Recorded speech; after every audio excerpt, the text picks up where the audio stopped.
नमस्कार प्रणाम। मेरा नाम डॉक्टर दमन तिवारी है। लखनऊ विश्वविद्यालय के आपके LLB 3 years course, LLB 5 years course के सेमेस्टर एग्जाम्स को लेकर के हम लोग लगातार बात करते आए हैं और आपके जो इम्पोर्टेंट टॉपिक्स हैं आपके विषय के अनुसार, आपके सेमेस्टर के अनुसार, उसकी चर्चा अभी तक हम लोगों ने करी है। इस वीडियो में हम बात करेंगे LLB integrated course, LLB 5 years course में थर्ड ईयर के 5th सेमेस्टर का जो आपका पहला पेपर है, paper code LB 501 paper 1 property law, जिसमें आपको ट्रांसफ़र ऑफ प्रॉपर्टी एक्ट 1882 पढ़ना होता है। तो सबसे पहले तो एक बार हम सिलेबस पे देख लें कि ट्रांसफ़र ऑफ प्रॉपर्टी एक्ट 1882 में क्या क्या चीज़ें शामिल हैं। पहली यूनिट में कंसेप्ट ऑफ प्रॉपर्टी है और उसके कुछ जनरल प्रिंसिपल्स हैं। प्रॉपर्टी का मतलब क्या होता है, प्रॉपर्टी के टाइप्स, काइंड्स, मूवेबल प्रॉपर्टी का मतलब क्या होता है, कौन सी चीज़ें हैं जो ई मूवेबल प्रॉपर्टी में शामिल हैं, और डेफिनेशन क्लॉज भी है जिसमें आपको कई सारी छोटी छोटी डेफिनेशन पढ़नी होती हैं। उसके बाद जो सेक्शन 5 में ट्रांसफ़र ऑफ प्रॉपर्टी का मतलब क्या है और कौन कौन सी चीज़ें हैं जो ट्रांसफ़र प्रॉपर्टी के लिए आवश्यक होती हैं। उसके बाद आगे बढ़ते हैं तो 10 से 12 में, सेक्शन 10 से 12 में जो ट्रांसफ़र पे रेस्ट्रिक्शन कुछ लगाए गए हैं उनको लेकर के आपसे कुछ बातें होती हैं। Transfer to an unborn person and rule against perpetuity. एक अजन्मे व्यक्ति के एक अजन्मे बच्चे को क्या ट्रांसफ़र हो सकता है या उसके इंटरेस्ट में ट्रांसफ़र हो सकता है। केस लॉज के साथ आपसे चीज़ें पूछी जाती हैं। इंटरेस्ट को लेकर के आपसे चीज़ें पूछी जाती हैं। वेस्टेड एंड कंटिजेंट इंटरेस्ट का मतलब क्या होता है, सेक्शन 19 से 21। और सिलेबस में एक चीज़ बढ़िया ये है कि आपके पास जो टॉपिक है उस टॉपिक के ठीक सामने आपके पास सेक्शंस लिखे हुए हैं, तो बहुत आपको दाएं बाएं या बहुत सारे सेक्शंस नहीं पढ़ने हैं। और जो लास्ट टॉपिक है पहली यूनिट का, रूल ऑफ इलेक्शन है, चयन का सिद्धांत, धारा 35। दूसरी यूनिट में कई सारे अलग अलग प्रिंसिपल्स हैं जिसमें आपके पास ट्रांसफ़र बाय ऑस्टेंसिबल ओनर है, प्रत्यक्ष या दृश्यमान स्वामी के द्वारा। Rule of feeding the grant by estoppel है, रूल ऑफ लिस्पेंडेंस है, फ्रॉडुलेंट ट्रांसफ़र है, रूल ऑफ पार्ट परफॉर्मेंस है। तीसरी यूनिट में कुछ स्पेसिफिक ट्रांसफ़र्स हैं और ये कौन कौन से हैं। सेल है, इसमें आपको सेल मतलब जो भी ट्रांसफ़र्स हैं उनके कहें तो आपको पार्टीज़ के बारे में, उनके एसेंशियल एलिमेंट के बारे में, उसकी प्रोसीजर के बारे में और दोनों के राइट्स और ड्यूटीज़ के बारे में आपको सब में पढ़ना होता है। सेल में, मॉर्गेज में चार्ज का मतलब क्या होता है। चौथी यूनिट जो है वो लीज़ पे है, एक्सचेंज पे है, गिफ्ट पे है और एक्सनेबल क्लेम्स पे है। अगर आपने लैंड लॉ पढ़ा है अभी तक या आपके सिलेबस में शायद अभी नहीं होगा, अगले सेमेस्टर में होगा, तो वहाँ भी लीज आपको मिलता है। लीज जो टॉपिक आपको मिलता है। तो ट्रांसफ़र ऑफ प्रॉपर्टी एक्ट 1882 का जो आपका ये पोर्शन है, सवाल है, आपका सिलेबस है, उसको लेकर के अगर हम लोग बात करें, आपके लिए ज़रूरी धाराओं की बात करें, ज़रूरी टॉपिक्स की बात करें, उसके पहले एक बार हम पिछले बार का पेपर देख लेते हैं। पिछली बार का जो पेपर था उसमें जो पहला सवाल आया था कॉन्स्ट्रक्टिव नोटिस को लेकर के था कि what do you understand by notice. Notice का मतलब क्या है। आप नोटिस पाते हैं, उसमें अटेस्टेशन पाते हैं जहाँ डेफिनेशन क्लॉज है, तो वहाँ से नोटिस को लेकर के सवाल आया था। और कॉन्स्ट्रक्टिव नोटिस के विषय में कहा गया था कि explain and illustrate constructive notice, notice के विषय में बताइए। दूसरा जो सवाल था उसका दो हिस्सा था। उसमें पहले हिस्से में आपसे रूल अगेंस्ट परपेचुटी पूछा गया था, शाश्वतता के विरुद्ध नियम का मतलब क्या है। सवाल था कि discuss and illustrate the rule against perpetuity and state the exception to this rule. उदाहरण सहित शाश्वतता के विरुद्ध नियम की व्याख्या कीजिए एवं इस नियम के अपवादों का वर्णन कीजिए। उसके बाद जो आपसे अगली चीज़ पूछी गई थी, अगला टॉप उसी में दूसरा पोर्शन था, वो एक प्रॉब्लम बेस्ड था। उसमें सवाल था कि a transfer certain properties to B for life and then to C for life and then to C's unborn son when he attains the age of majority given life interest whether the transfer is valid. सवाल था कि ए जो है वो कुछ संपत्तियों को जीवन पर्यंत बी को और तत्पश्चात सी को और सी को जीवन पर्यंत और फिर सी के अजन्मे पुत्र को वयस्क होने पर आजीवन हित अंतरित करता है। क्या यह अंतरण वैध है। मतलब पीढ़ी दर पीढ़ी, एक को नहीं किया गया है, पीढ़ी दर पीढ़ी किया गया है। डॉक्ट्रिन ऑफ इलेक्शन को लेकर के सवाल था कि the foundation of the doctrine of election is that a person taking the benefit of any instrument must also bear the burden. सवाल था कि चुनाव के सिद्धांत की बुनियाद है कि कोई व्यक्ति जो एक प्रलेख के अंतर्गत लाभ ग्रहण करता है उसे उसका भार भी वहन करना चाहिए, विवेचना कीजिए। लिस्पेंडेंस आपसे पूछा गया था, जिसमें आपसे ये पूछा गया था कि doctrine of lis pendens does not annul and annul the conveyance but only renders it subservient to the rights of the parties to the litigation on the basis of above statement explain the doctrine of lispendence। विचाराधीन विवाद या lis pendens का जो सिद्धांत है वो हस्तांतरण को रद्द नहीं करता है, बल्कि इसे केवल मुकदमेबाजी के पक्षकारों के अधिकारों के अधीन बनाता है। उपर्युक्त वर्णित कथन के आधार पर विचाराधीन वाद के सिद्धांत की व्याख्या कीजिए। ये आपका सवाल था। अगला सवाल आपको सेक्शन 6 से पूछा गया था कि सेक्शन 6 से of the transfer property act 1882 इनैक्ट्स a rule of substantive law while section 43 enacts a rule of estoppel which is one of evidence।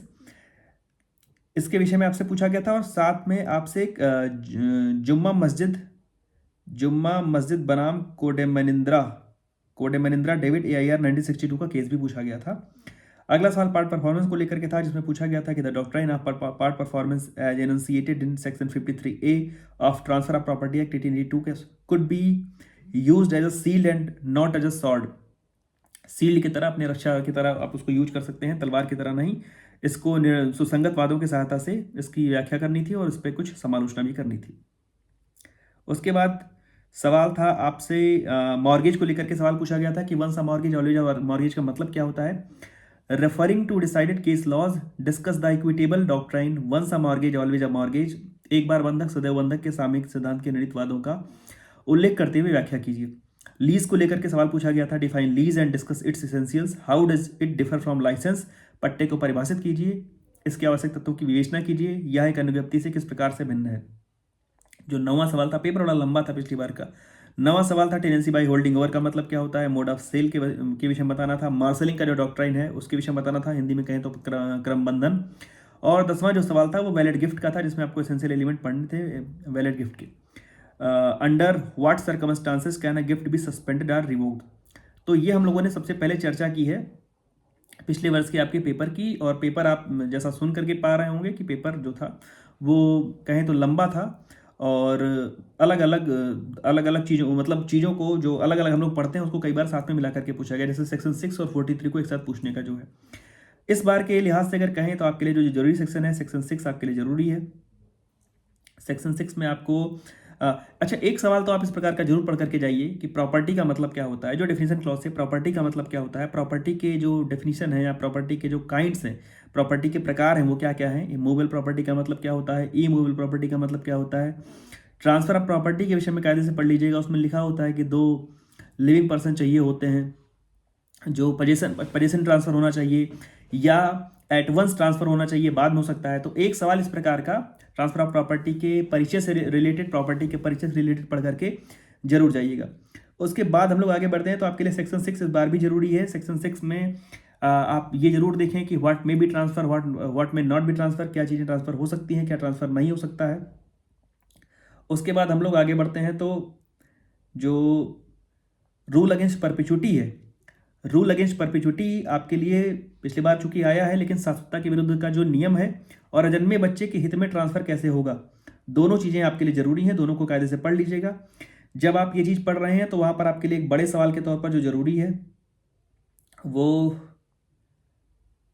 Long के लिए जो जरूरी है उसमें आपको 10-11 से भी सवाल आने की उम्मीद है। तो जो रेस्ट्रिक्शन है ट्रांसफ़र पर, किस प्रकार के रेस्ट्रिक्शन लगाए जा सकते हैं वो जरूर देख लीजिएगा। तो ट्रांसफर ऑफ प्रॉपर्टी वाली चीज़ आपको देखनी है, सेक्शन 10-11 वाली चीज़ आपको देखनी है जिसमें आपको रेस्ट्रिक्शन पढ़ना होता है। अनबॉर्न पर्सन को ट्रांसफर कैसे करते हैं वो चीज़ जरूर देख लीजिएगा। जब आप रूल ऑफ इलेक्शन पढ़ रहे हो, चयन का सिद्धांत पढ़ रहे हो, तो उसके ठीक नीचे एक इलस्ट्रेशन दिया है। और केवल चयन के सिद्धांत में ही नहीं, जहाँ पर भी आप जो भी सिद्धांत पढ़ रहे हैं, लिस्पेंडेंस पढ़ रहे हैं, पार्ट परफॉर्मेंस पढ़ रहे हैं, ट्रांसफर बाय ऑस्टेंसिबल ओनर पढ़ रहे हैं, तो वहाँ पर उसके नीचे जो इलस्ट्रेशंस दिए हुए हैं वो आपके लिए बहुत ही जरूरी है। कई बार हूबहू इलस्ट्रेशन आपसे पूछ लिया गया है, वो ऊपर इलस्ट्रेशन लिख करके सवाल पूछा गया है, तो इलस्ट्रेशन देख करके जरूर जाइएगा। उसके बाद हम लोग आगे बढ़ें और सेक्शन की बात करें तो जैसा हम लोगों ने कहा सेक्शन 6 से सवाल, सेक्शन 10-11 से सवाल, 14 से सवाल, और जो हम लोगों ने रूल ऑफ इलेक्शन की बात करी वो आपके लिए ज़रूरी है। उसके बाद हम आगे बढ़ते हैं तो जो मॉर्गेज वाली चीज़ है, जैसा मॉर्गेज पिछली बार भी आया था, मॉर्गेज जब आप पढ़ रहे हो तो मॉर्गेज के जो काइंड्स हैं वो जरूर पढ़िए कि मॉर्गेज के कितने प्रकार हैं। उसमें आप पाते हैं कि जो इंग्लिश मॉर्गेज है, यूजुफ्रक्चरी मॉर्गेज है, mortgage by deposit of sale deed है, और मॉर्गेज बाय कंडीशनल सेल है। तो इस प्रकार के जो अलग अलग मॉर्गेज के तरीके हैं उसको जरूर पढ़ लीजिएगा। और मॉर्गेज का मतलब क्या होता है, मॉर्गेज में जो पार्टीज होते हैं उनके पास क्या राइट्स वगैरह होते हैं, उसको भी देख करके ही जाइएगा। आगे बढ़ें तो आपके लिए सेक्शन 41 भी जरूरी है। और जब आप 41 पढ़ रहे हैं तो वहाँ पर feeding the grant bye estoppel और अच्छा लिस्ट पेंडेंस जब आप पढ़ते हैं तो लिस्ट पेंडेंस को लेकर के जैसे पिछली बार एक सवाल था कि जो अगर किसी प्रॉपर्टी पर कोई विवाद है, अगर कोई उस पर मुकदमा है, तो वो विवाद है, जो मुकदमा है, जो पेंडेंसी ऑफ सूट है उस प्रॉपर्टी से रिलेटेड, क्या उस प्रॉपर्टी को ट्रांसफ़र करने से रोकती है या ये कहती है कि फाइनली वो प्रॉपर्टी उसी की होगी जो मुकदमा जीतेगा। अगर उस प्रॉपर्टी पर कोई विवाद है तो क्या वो प्रॉपर्टी किसी को कोई ट्रांसफर नहीं कर सकता? अगर एक प्रॉपर्टी पर विवाद दो लोगों के बीच में है तो जो सवाल लिस्पेंडेंस को लेकर के वो प्रॉब्लम बेस्ड जैसे पूछा जाता है वैसे ही पूछा जाता है। तो प्रयास ये करिए कि आप जो भी पढ़ रहे हो सेकेंड यूनिट में तो खास तौर पर मतलब रूल ऑफ इलेक्शन से लेकर के रूल ऑफ पार्ट परफॉर्मेंस तक जो आपके सिलेबस में चीज़ें दी हुई हैं उसके बीच में जो भी चीज़ें आप पढ़ रहे हो उसके इलस्ट्रेशन जरूर पढ़िए। और कॉपी में जब आप अपनी बात समझा रहे हो उसमें भी इलस्ट्रेशन लिखने का प्रयास करिए। अगर आप कोई केस लॉ पढ़ करके आए भूल गए तो उसको इलस्ट्रेशन के रूप में लिखा जा सकता है। आगे हम बढ़ें तो मॉर्गेज वाली बात हम लोगों ने करी। लीज जो है, लीज में एक चीज आपको ये पढ़नी है कि जो टर्मिनेशन ऑफ लीज है, लीज जो है पट्टे का पर्यावसान कहते हैं, कब जो लीज है वो खत्म कर मानी जाएगी। और लीज में जो पार्टीज होते हैं लेजर और लेजी या लेजर और लेसी बोलते हैं, उनमें उनके जो राइट्स हैं, उनके जो म्यूचुअल राइट्स हैं अगेंस्ट ईच अदर, वो राइट्स क्या क्या है उनके पास, और उनके पास लेजी होने के पास या लेजर होने के नाते उनके पास क्या ड्यूटीज़ हैं वो देख लीजिएगा।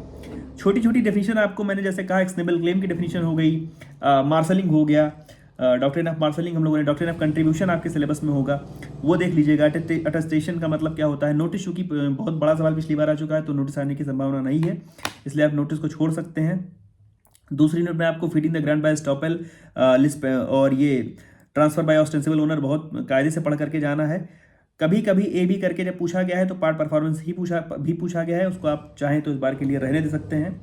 और जब आप लीज पढ़ रहे हो तो आप लीज में और गिफ्ट में थोड़ा सा अंतर देख लें कि क्या लीज में और गिफ्ट में क्या कुछ एक समानता है या कुछ जो अंतर है उसमें क्या है, अंतर जरूर समझ लीजिएगा। और मॉर्गेज पे हम लोगों ने जैसे बात कही कि मॉर्गेज के जो सवाल हैं वो हमेशा से जो पूछे गए हैं वो पार्टीज के राइट को लेकर के पूछे गए हैं, या पिछली बार once a mortgage always a mortgage वाले प्रिंसिपल पर सवाल पूछा जा चुका है तो उसकी संभावना बहुत कम है।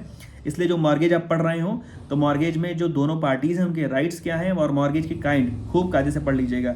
SCUEDA ऐसा करके हम लोगों ने एक बनाया था, मतलब हमारे टीचर ने बताया था तो हम लोगों ने उसको पढ़ा था, ऐसा मॉर्गेज का प्रकार वाला। तो इतनी चीज़ें आपके लिए ज़रूरी हैं। और अगर सेक्शन की बात करें तो सेक्शन 6 से आपके सेक्शन 10-11 रेस्ट्रिक्शन वाले पोर्शन से जो परपिचुटी वाली बात है, रूल वो transfer for the benefit of an unborn person वाली बात है 14 से, इलेक्शन 35 से सेक्शन 41 है, मॉर्गेज को लेकर के चीज़ें हैं। तो यहाँ से आपको सवाल मिलने की उम्मीद है। इतनी चीज़ों को आप कायदे से पढ़ करके जाइए। और जैसा हम लोग बात कर रहे हैं कि इलस्ट्रेशन बेस्ड सवाल, तो इलस्ट्रेशन बेस्ड सवाल आपके लिए बहुत ज़रूरी है पढ़ना कि इलस्ट्रेशन आप पढ़ करके जाइए। और जहाँ पर आप शुरुआत में मूवेबल प्रॉपर्टी इमूवेबल प्रॉपर्टी वगैरह में अंतर देख रहे हैं वहाँ पर भी देखिएगा कि किस केस में कोई खास चीज़ जैसे फलदार वृक्ष या कोई भी खास चीज़ अगर किसी केस में डिसाइड की गई है कि वो मूवेबल प्रॉपर्टी है या नहीं है, उसको आप जरूर पढ़ लीजिएगा। क्योंकि कभी कभी AB करके सवाल पूछा जाता है कि किस केस में कहा गया था कि आम का जो वृक्ष है वो मूवेबल प्रॉपर्टी है या इमूवेबल प्रॉपर्टी है, इस प्रकार से चीज़ें आपसे पूछी जाती हैं। तो ढेर सारी शुभकामनाएं आपके इस पहले पेपर के लिए जो कि प्रॉपर्टी लॉ का है 5वें सेमेस्टर का। बाकी जो भी चीज़ें होंगी उसको हम मतलब आगे का जो भी पेपर होगा उसको हम लोग जल्दी डिस्कस करेंगे। ढेर सारी शुभकामनाएं आपको, धन्यवाद, प्रणाम।